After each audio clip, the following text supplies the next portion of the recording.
Some MCU artifacts bend reality. The receipts show which ones actually change it and what they cost to use. We're going to break down the most legendary items in the MCU, with on-screen proof, the real limits, and the consequences that come due later. No fluff, just what we've actually seen work on screen and what it takes away. We start with the obvious for a reason, the Infinity Stones. 6 gems, forged at the birth of the universe, each one running a law of reality. You've seen what they do, but look closely at the price. In Guardians of the Galaxy, when Ronan slams the Power Stone, the mining colony floor vaporizes. Pure, unfiltered annihilation. In Avengers, Loki uses the Tesseract space power to rip up in a wormhole above Stark Tower and drop an army on Manhattan. The Mind Stone turns people into puppets. We literally watch it rewrite Hawkeye's loyalty in seconds. The Reality Stone reshapes matter into lies that feel true. The Time Stone rewinds a whole city block in Doctor Strange and traps a god, Dormammu, in a loop he can't break. The Soul Stone? It doesn't negotiate. Red Skull stands on Vormir as the eternal proof that the universe charges a blood toll. Trade a soul you love or go home empty-handed. And even when you win, you lose. Thanos completes the set and still ends up maimed by a single snap. Ultimate power, ultimate price. Before we go deeper, quick promise. If you want more receipts first breakdowns like this, tap subscribe now. We do canon first, rumor last, and we show you exactly where the evidence lives on screen. Next week is the follow-up. MCU weapons that backfire on their owners in ways the movies try to warn you about. Back to the artifacts that actually move the plot of the MCU. Pym Particles sound cute. Ants, helmets, funny heists, but the receipts say otherwise. In Endgame, those tiny red vials gate the entire time heist. No pin fuel, no second chance. They shrink buildings, they balloon trucks, and in the quantum realm, time gets weird enough to make 5 hours equal 5 years. That's not a gimmick. That's a bottleneck on the fate of half the universe. The cost shows up in scarcity and misuse. The Avengers guard their last vials like oxygen tanks, and the 2014 Thanos that follows them learns to mass-produce the tech and invade. Small capsules, universe-scale doors. The Darkhold is the other side of the ledger. Every person who studies it pays with themselves. Wanda doesn't just level Kamar-Taj in Multiverse of Madness. She dreamwalks across realities and hunts America Chavez with precision the Avengers can't match. And the more she reads, the less she remains Wanda. The book writes a bill in corruption, and by the time the Mount Wundagore source falls, every copy is ash. That's the universe saying, enough. Power that always collects its get. If there's a polar opposite, it's the Book of Vishanti, mythic win much you need magic. In the Illuminati's branch timeline, Strange's team claims it's enough to defeat Thanos even with 4 stones in play. That's absurd on paper until you see their planet, a purple broken graveyard of a victory. The catch is access. Our Strange reaches the book at the gap junction and loses it in the same breath. Sometimes the artifact is real, the map is real, and the window still slams shut. The Tesseract fooled everyone for decades because nobody realized the cube was just a case. Once the Space Stone is crushed free, the party tricks stop and raw cosmic power remains. Loki uses it to bring the Tutori, S.H.I.E.L.D. burns a hole in the sky with it, and the Red Skull learns about the curse the hard way, teleported to Vormir and drafted into eternity as a guide. Anywhere door, if you survive the toll, isn't poetry, it's the story beat. The Eye of Agamotto is a container with a temper. With a time stone inside, Strange rewinds apples on a plate, uncollapses an entire street, and forces Dormammu to bargain by dying over and over and over until the bargain is worth more than the pride. You pull the stone out, the eye goes tame. Time cheats until the eye is empty. Cosmic jewelry doesn't stop at stones. The quantum bands change what hands even mean. Kamala Khan puts one on, and suddenly she's stepping on hard light platforms mid-air, catching trucks with crystal scaffolding and stretching a luminous arm across a street like it's made of glass. That's not imagination. It's on camera in Ms. Marvel. but two bands together surge so hard they can blow the wrong wielder to pieces.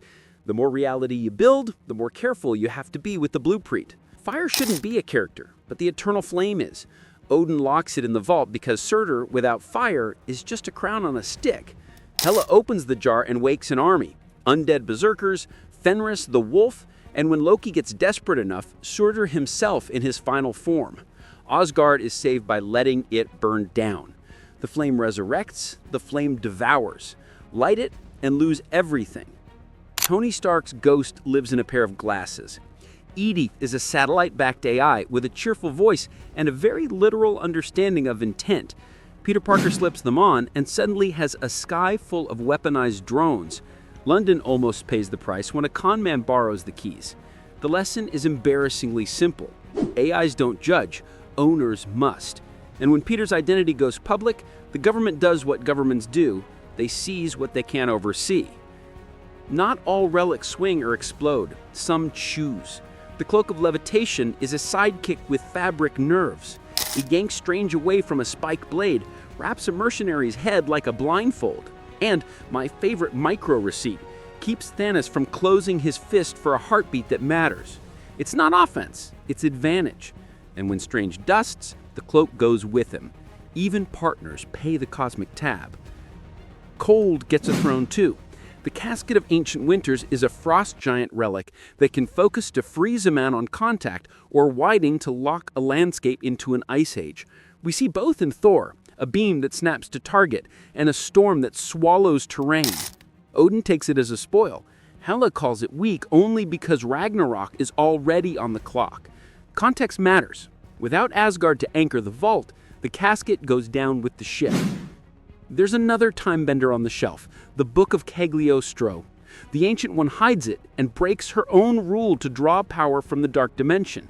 Caecilius and the Relics lean into the same sin, and the mirror dimension turns into an origami death trap. Cities folding like paper, gravity spinning 90 degrees on a whim. You don't read that book reads you and writes the bill in purple under your eye. Two editions the previous pass missed change the stakes in different directions. First, the 10 rings.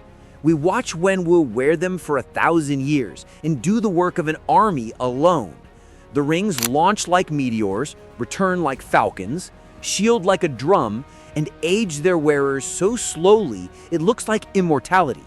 Shang-Chi inherits them, and the color changes with the wielder, blue to orange, as if the artifact reflects intent.